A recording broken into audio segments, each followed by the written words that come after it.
The most important skill for any podcast host is listening. You have to be a good listener, and you have to be an active listener and a facilitator. It's not about jumping in and talking. Podcasting is amazing for brand awareness, building trust, getting your messages out there, and that's all fantastic. My real passion about podcasting is that podcasting is a marketing content system. If you don't promote your podcast, or nobody's going to hear your podcast or see your podcast.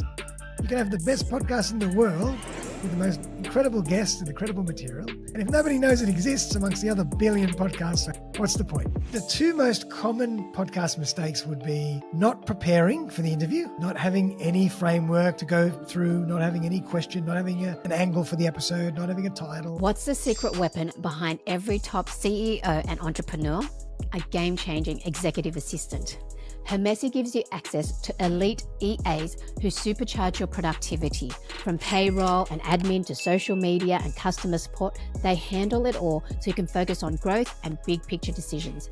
These aren't your average assistants. They're expertly trained, thoroughly screened, and equipped with the latest AI tools to work smarter and faster. Ready to delegate and dominate? Get 15% off your first 2 months with code INSPIRE15. Don't wait. Visit Hermessi, that's HERMESSI.com, and take back your time today. Welcome back to Inspired by Success. I'm your host, Linda Vo. Today, we're deep diving into how podcasting can become a powerful tool for entrepreneurs looking to grow their businesses and stand out in an increasingly competitive digital landscape. We'll explore proven strategies that cut through the noise, allowing you to leverage podcasting to drive engagement, increase visibility, and even generate revenue. But we're not stopping there. Our guest today is a true expert in simplifying the podcasting process and helping people overcome technical overwhelm. Not only that, but he's an award-winning photographer and founder of the Apache Club, with a track record of turning creativity into business success. He's here to share his 3-part podcast marketing system and more insights on thriving in today's digital world. So get ready to take some notes and unlock new ways to enhance your content strategy. Without further ado, please join me in welcoming to the show Darren Saul. Hey, beautiful. Thank you so much. Thanks for having me, Linda. I love it. You're a fellow Sydney person too. Take us back to your first, we were just chatting beforehand. You said you started podcasting like 5 years ago. Did you ever think that it would lead to all of this? And what was the first moment when you realized podcasting was a game changer for you? Yeah, I never dreamt that I would be doing this kind of stuff. I never absolutely dreamt this stuff. So when I first started, when I was probably about 6-7 years ago, I started realizing that traditional marketing and cold calling and business development wasn't as effective as it could be. You know, it had been saturated. Those methods were starting to change. So I thought there's got to be a better way to start building relationships, both in my recruitment business as well as my photography business. And a friend of mine said, oh, check out some digital media. He actually said, check out Gary Vee. And I started following Gary Vee heavily. And Gary Vee was always talking about podcasting. You've got to have a podcast. You've got to have a podcast. Every business has to have a podcast. So I thought, all right. So I started 2 podcasts, one for my recruitment business and one for my photography business. And so I still run those 2 podcasts today.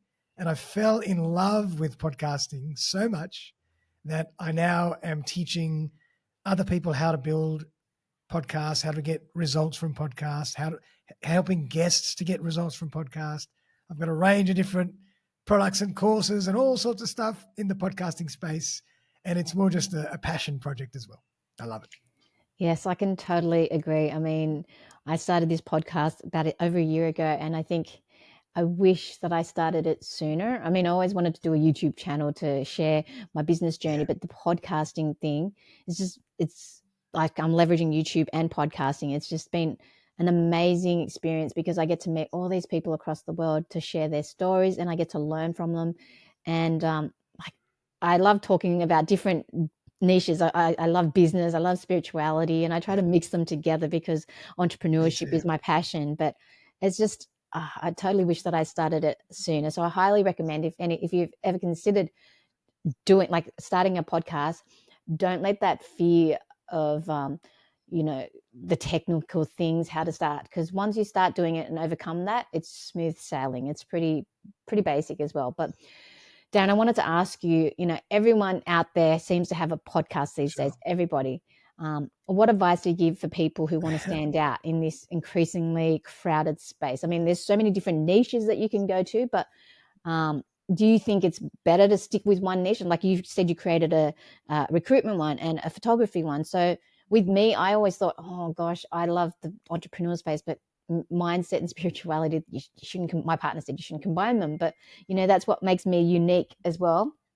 Sorry. And so, what is your advice for that, and how do you stand out these days?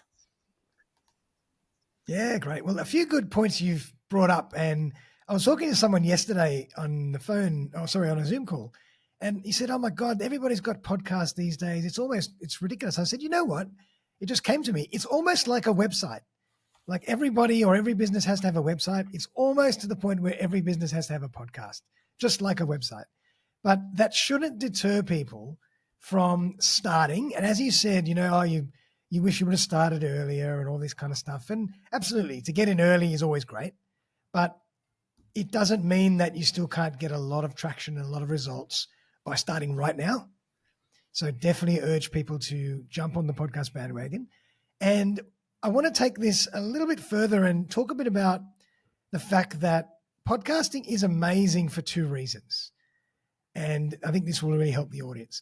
Podcasting is amazing for brand awareness, building trust, building your name, getting your messages out there, and that's all fantastic. And the podcast itself brings an audience, et cetera, et cetera. But my real passion about podcasting is that podcasting is a marketing content system. And that's the thing that people need more and more these days. We all need to market better, and we need more material, more content, video content, audio content, written content, graphic content. And everybody's thinking, oh my God, how do I do this? How long is it going to take every day? How do I start utilizing the tools that I have to get my name out there and put out content in all these different channels that we use? And if you just run a podcast system that is really streamlined, you will then extract all that content so easily and in such variety that you will never run out of content, and you will further build your brand because of that. And so that's why I'm really passionate about podcasting, for the awareness that you get from having the podcast and the YouTube channel, but it's also the marketing content that you get out of it that you then go and throw into everything else you do. And that's the real power of podcasting. So it's not that the market's saturated or it's too many people, et cetera, et cetera. It doesn't matter, because you are your own business, you are your own person, and you're still going to be marketing to your tribe, to your audience, with your content that's come out of your process with your podcast. So that's one point to really make. And the other point is, you asked about the show. Should it be broad? Should it be niche, et cetera, et cetera? And I've actually got two shows. So my first show is my recruitment business, and that's very niche. So my recruitment podcast is very, very much in line with just who I serve in the recruitment space in IT. But then my photography podcast, I turned into more of a variety show. I thought, I don't want to talk about the same thing every day. So I thought, you know what? I'm going to have all sorts of guests, and I've turned it into a variety show with all sorts of playlists, from mindset to real estate to finance to business to marketing to health sciences to book launches to music, whatever. And so I talk about all sorts of stuff. But I would highly recommend, if someone is using a podcast to really bring awareness to a certain business or product, or it might be a personal agenda, probably better to go niche, because you don't want to start being too varied where you're not known for anything in particular.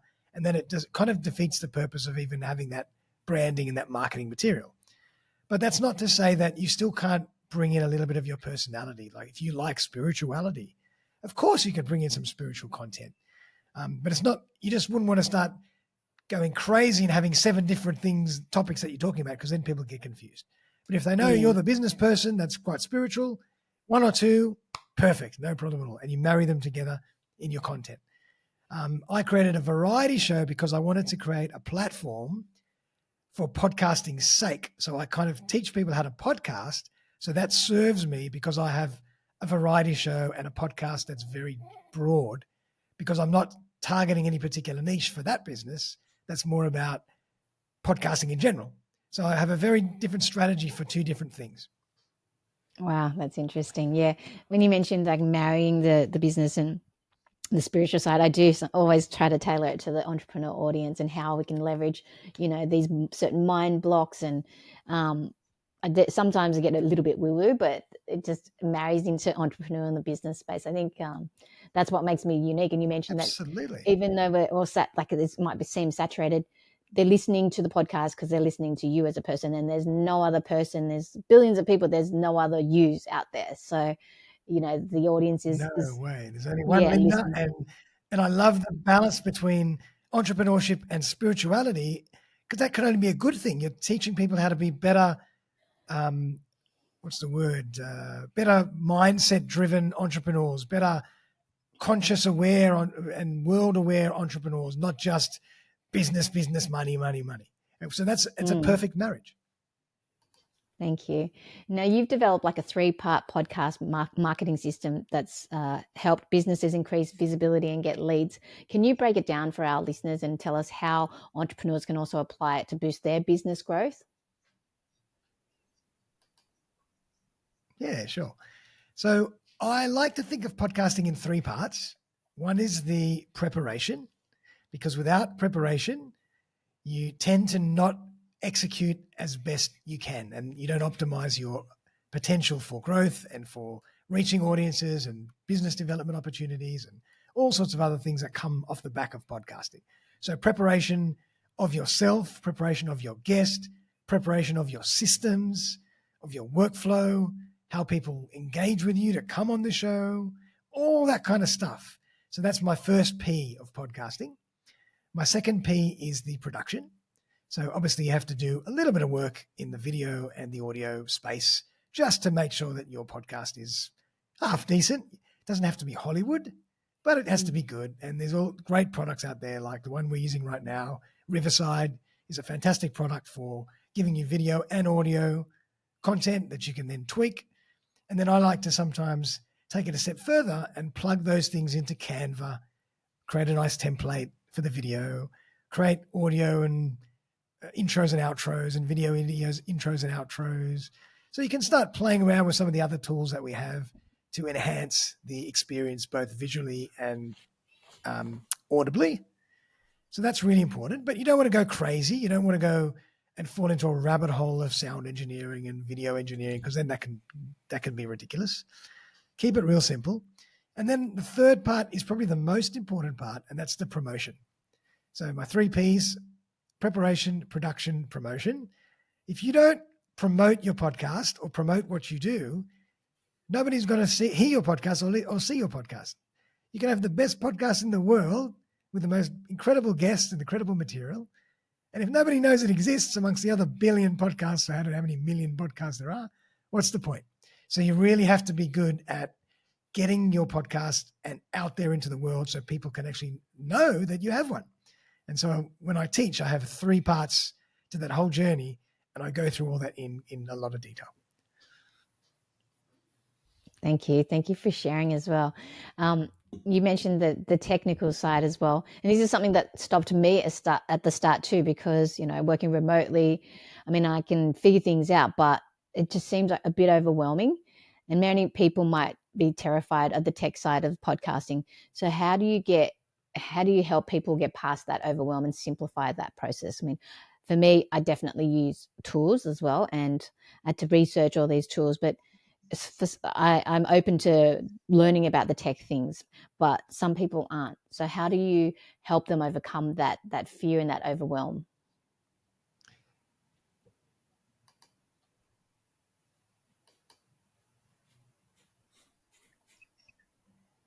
Did that come through? Mm-hmm. Did that question come through? Just maybe a few tips on how to best utilize the tech and the workflow. Yeah, Perfect. overcoming. Well, from a tech point of view, hold on, I'll just wait for that to buffer. Yeah, it's a bit slow. Hang on, Layla, don't come into the footage, please. Sorry, it's going to be zoomed out. It's school holidays and my daughter is just sneaking in. Can you hear me? Oh, no.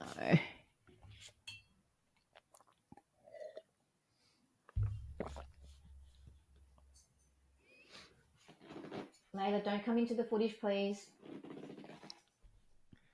Yeah, I think and it's then you're buffered. back. It kind of like froze and buffered, and it was all doing some funny things there. Yeah, Riverside. Sorry, and we're both in Sydney too. Sorry, I'll just make sure that I'm putting notes on that to edit that out. But you do some post processing, so you can cut this out.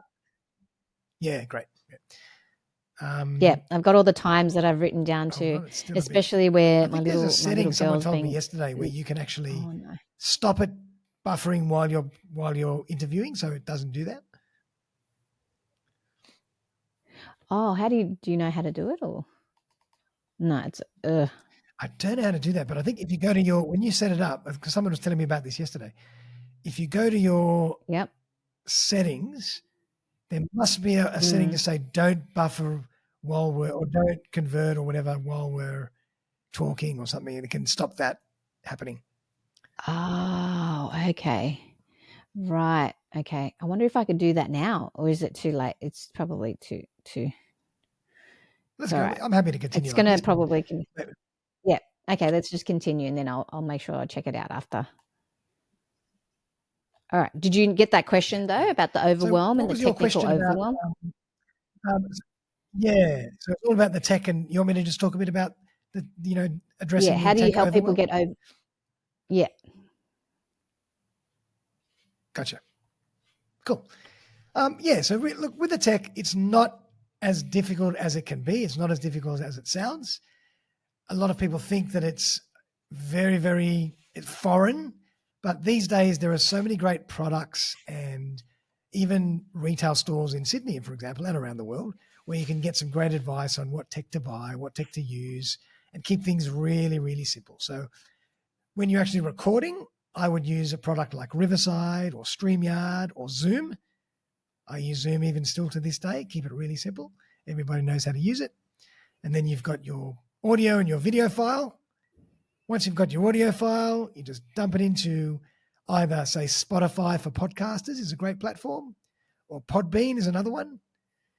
And your video file you might put into YouTube. There's your podcast. But if you want to be more sophisticated, then you might start putting it through Canva and adding a few little bells and whistles to it before you upload it to some of those platforms. So you can be as sophisticated or as simple and raw as you want to be. And then from actual tech point of view, a microphone like this is a great mic. Rode makes some great products, and this could cost you $150 on a boom arm. You can buy some great mics like you've got. You've got USB plug-in mics. You've got your AirPods. You've got lapel mics these days. There's so many different mics. And I would recommend checking out two great stores in Australia. One's called DJ City, and the other one's called Store DJ. And if you just give them a ring, tell them a bit about what you want to do, they'll recommend the right product for you at the right price, and they'll deliver it to your door. So really, really cool if you want podcast gear. From a camera point of view, you just use your inbuilt camera in your computer, or you'll have an external Logitech webcam or something really simple. And you need a bit of lighting just to light you up from the front. So you need a few ring lights or one ring light, which just kind of reduces the contrast. And that's it. So you can set up your whole tech stack for about $200, $300, and there's your home podcasting studio. So really, really easy. And then the actual workflow of it, as I mentioned, can be as raw or as sophisticated as you need. And if you're using a Mac, iMovie is your best friend because it does everything for you. It allows you to edit the video and audio at the same time. And then you can just export the video and you export the audio separately, and there you go, you've done. But there's other great products that are Windows equivalent of those as well. And there's so many things out there that you can really use. So you don't have to get overwhelmed by the tech. It's really simple, and start small and then grow as your capability gets better. Yes, I totally agree. And that lighting thing as well. I didn't even have proper lighting when I first started. So I look back on my videos and I'm like, oh gosh, that could have been better, but you just learn. And then I had a different mic, and then I've improved my mic because I had feedback from somebody about the sound quality and different mics. And I'm like, wow. Yeah, so the mic is definitely one thing. And then over time you just upgrade to better quality camera, for Absolutely. example, as well. So yeah, it's just the first step is just starting one as well. If you're passionate about something, then just start. That's right. And if you're an expert in a certain niche, I highly recommend it as well. Do you see common mistakes when people are starting out? And what common mistakes do you actually see new podcasters make, and how do they Yeah, avoid it? great. I'd say the two most common mistakes would be, yeah, the two most common podcast mistakes would be not preparing for the interview, not having any framework to go through, not having any question, not having an angle for the episode, not having a title. And then they just get on and start talking, and then the conversation could go off in a million tangents, but it doesn't really say anything or speak to the topic or the niche, and then your audience can get a bit frustrated. So preparation again is really key. And the second big mistake is people just don't continue. They give up too quick. They do 5 or 10 episodes and say, oh, this is too hard. I'm not getting enough viewers or listeners. Forget it. Yeah, So yeah. they just give up. So that's the other thing. You've got to stick with it for the long term. And if you use it and think of it as your marketing strategy for your content, that makes it a bit easier to handle because you're not worrying so much about the metrics. You're worried more about the content that you're grabbing and driving from the podcast system itself. So that kind of make it a bit easier to stay with it and use it. Yes, I've heard a lot of people just give up, and I've spoken to guests who've started their podcast, and then over time, it's just too much work. It does take a lot of Yep, work, the final it production does. part, and that's why you delegate It that, does. but they don't continue. And then that's why it's just an untapped market, because if everyone's just not continuing, and then you keep on slogging it out and keep on working hard at it, eventually it's going to grow as well. So I wanted to quickly ask you It will about grow. monetization, because we all know it. All the post production, the editing, the tools, the subscription, it does cost money to run a podcast. And many entrepreneurs Mm-hmm. struggle with generating revenue as well, because I've heard of other podcast hosts as well that aren't. Some of them aren't using it as a revenue tool, but one of my favorite podcasters that I listen to, Ed Milet, and he has a great podcast, very motivational, very inspiring, but now he's doing a lot of ads, and I mean a lot. So Yeah. there's got to be a little bit of a balance, and I'm skipping a lot, but I still love his content. But Agree. before he didn't do any, and now he's just blasting a lot of brand sponsorship deals, affiliations. So do you have any tips on monetizing your podcast and generating some income to help even cover for the editing as well? Because, as a podcast host, Yep. I think Absolutely. asking your So guests, I've kind of, sorry. yeah, there you go. Oh, no. Like, Awesome. I know So somebody I've that's I've kind of actually broken asked down monetization. one of my podcast guests. Oopsies. Yep. Go. I think it's fine now. Is it Sorry, still Linda, a bit lagging? of a lag. Yeah. So in terms of Yep. I think we're a bit better now. I think we're a bit. Yep, you're good. Do you want to finish the question, or do you want me to jump in? Oh, I know. I'll just finish that one question. So I know somebody that is a podcast host, and he's got a huge audience as well, and he's said he's going to charge for his guests, charging his guests and big sums, and I'm like, wow, okay. And I don't know. I think with me asking for charging a small fee for editing, it just didn't go too well. So, what are your thoughts on that? How can we monetize and still generate revenue from our podcast? Love it, love it. And I've kind of identified about 15 different ways to monetize your podcast, both direct and indirect. So there are different ways to think about it. Direct monetization can be things like advertising spots, merchandising, which you might show in your video. You might have something, a sign, or you might wear a t-shirt or a hat or a microphone with a brand on it. That can be direct merchandise that people pay you to actually show in your podcast, and that serves as advertising. Then there's the advertising spots. Then you might even have a bit of a co-production. You might say this podcast is co-founded or co-produced by this company, and they do this, and that's all you need to say, but you're still just giving them a little plug. And then they might get all the content from it as well, which might be useful for their own audience and their own marketing team and marketing department. So there's a few direct ways to do it, but I also love a lot of and in terms of direct, there's another one, and that's, as you said, charging guests. And so I do charge guests as well. Because I've built my platform up to a reasonable size, and I've got a reasonable audience, and I've got a reasonable number of episodes under my belt. I do have a team now that I outsource to help me with the editing and the processing, and all this stuff costs money. So I do charge a small fee to come on the show.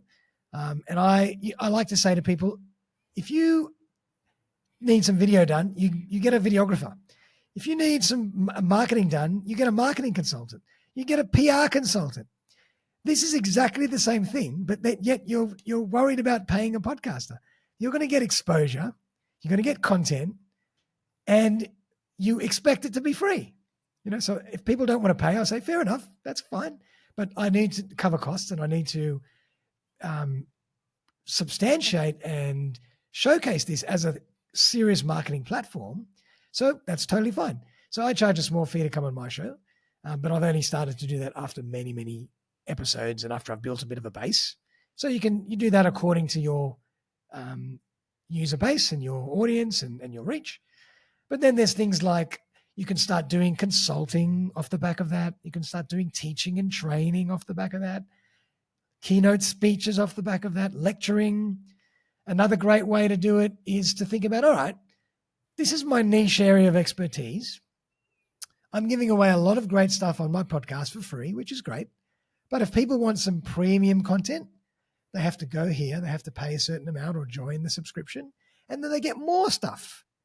So you can be really creative in how you start monetizing your whole educational base and your whole resource base using podcasting as a bit of a free lead-in, which is still great. But then if people want more, they can pay more, they can access more. So you don't have to give everything away. You can hide a little bit behind a wall, and that's totally fine. People understand that. You have packages. So there's just a few examples of how you can monetize. But if you think about it in a creative way, I came up with about 15. There's probably more.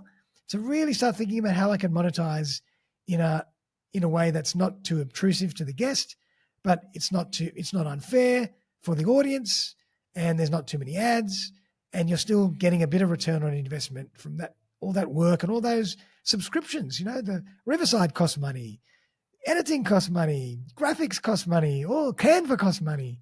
So you need to start recouping some of those costs. It's unfair to think of the host to have to pay everything, and if the guest just comes on and takes everything for free.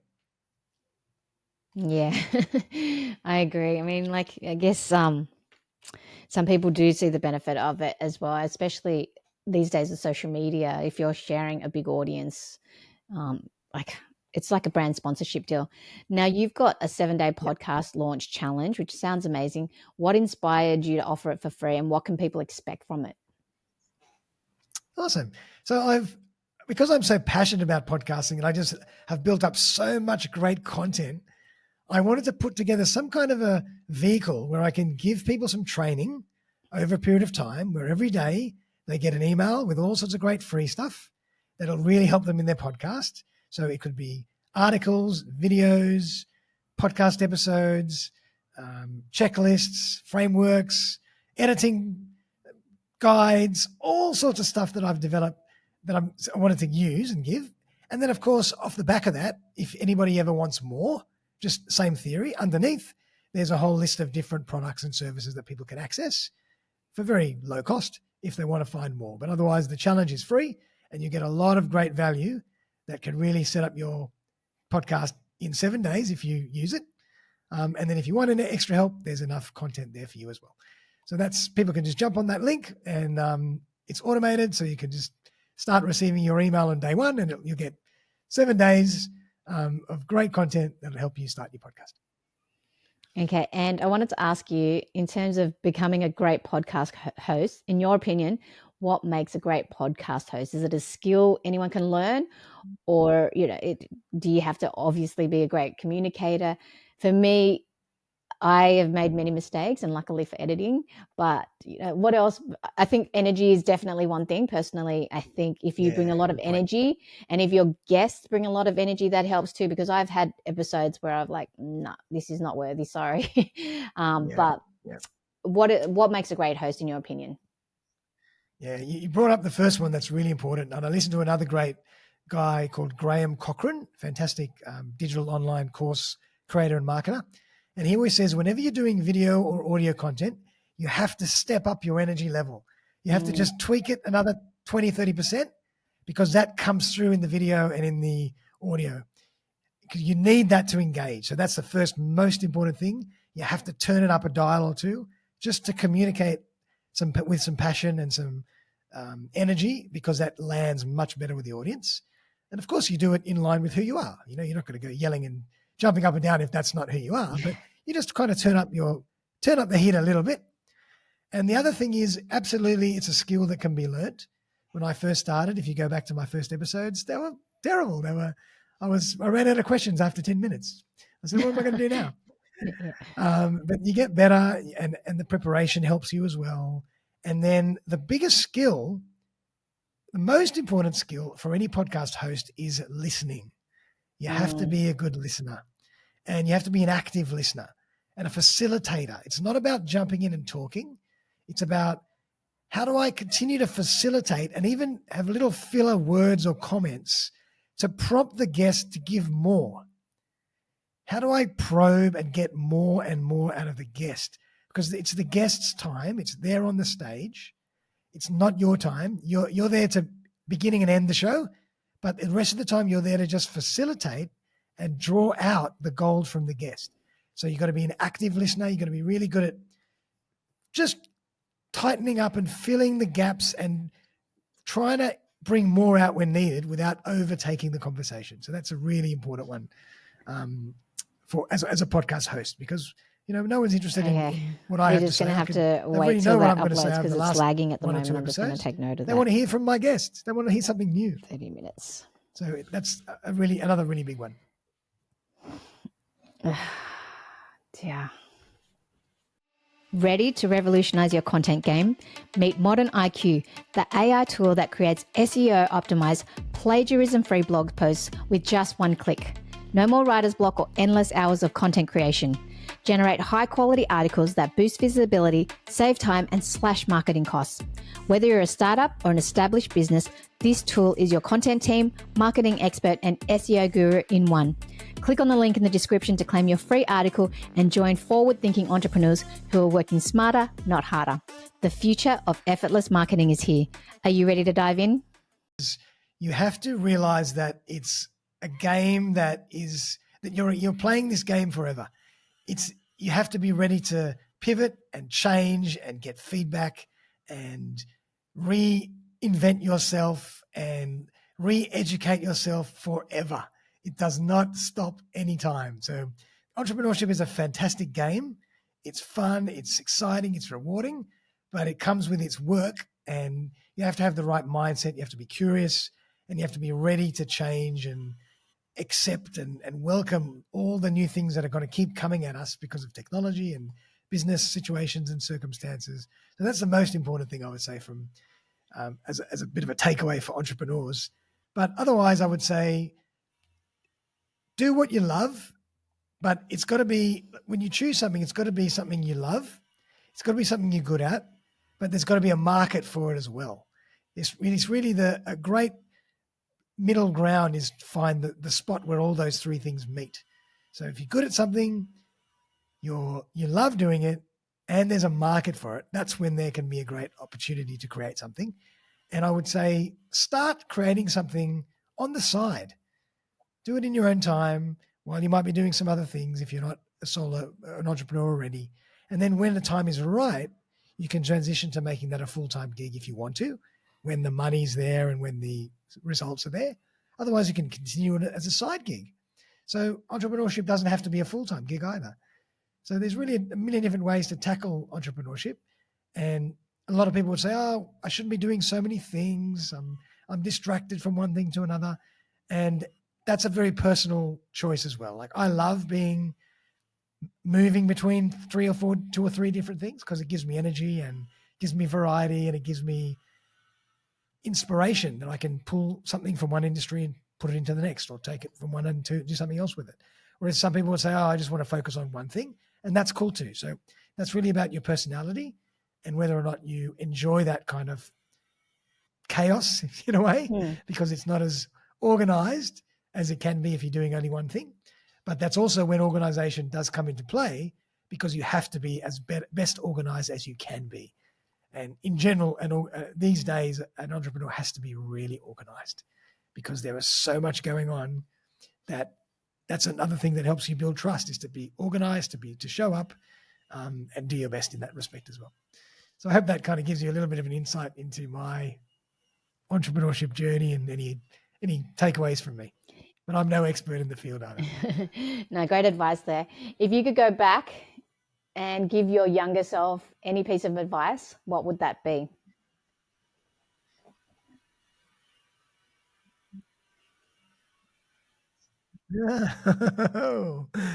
What would I say? I would probably say, whenever I was thinking about doubting myself, most of the time I was very lucky that I just did it anyway. But I would have said to myself, don't even doubt yourself so much. Just jump in. Stop analyzing so much. Just do it. Especially when you're young, because you have time and you have less expenses and less things to worry about. So if you're young and you've got energy, don't second guess yourself. Don't worry. Dive in and build the plane while it's in the air to a degree as well. But do it sensibly. Obviously, do it managing your costs. Don't go taking out huge loans and quitting your job too early and all this kind of stuff. Do it in a smart way and be measured about how you do things, and be careful when you finally decide to pull certain levers or press any buttons. But start the journey and play with it and see where it takes you. Don't doubt yourself. I like that. Very key piece of advice. Guys, if you found this handy, valuable, please do me a favor, hit that follow button. And if you're watching on YouTube, hit that like, hit that subscribe. Tell me in the comments, are you starting your podcasting journey and how has it been for you as well? And please share this episode with somebody who is looking to start a podcast as well, because I think this would be very useful for them. Finally, Darren, where can people find you if they want to connect with you? Oh, gosh.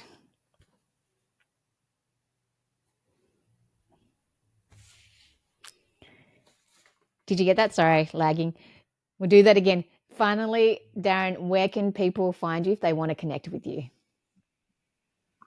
Awesome. Thanks, Linda. Well, first of all, jump on my challenge. And I think Linda's got the little web address for that.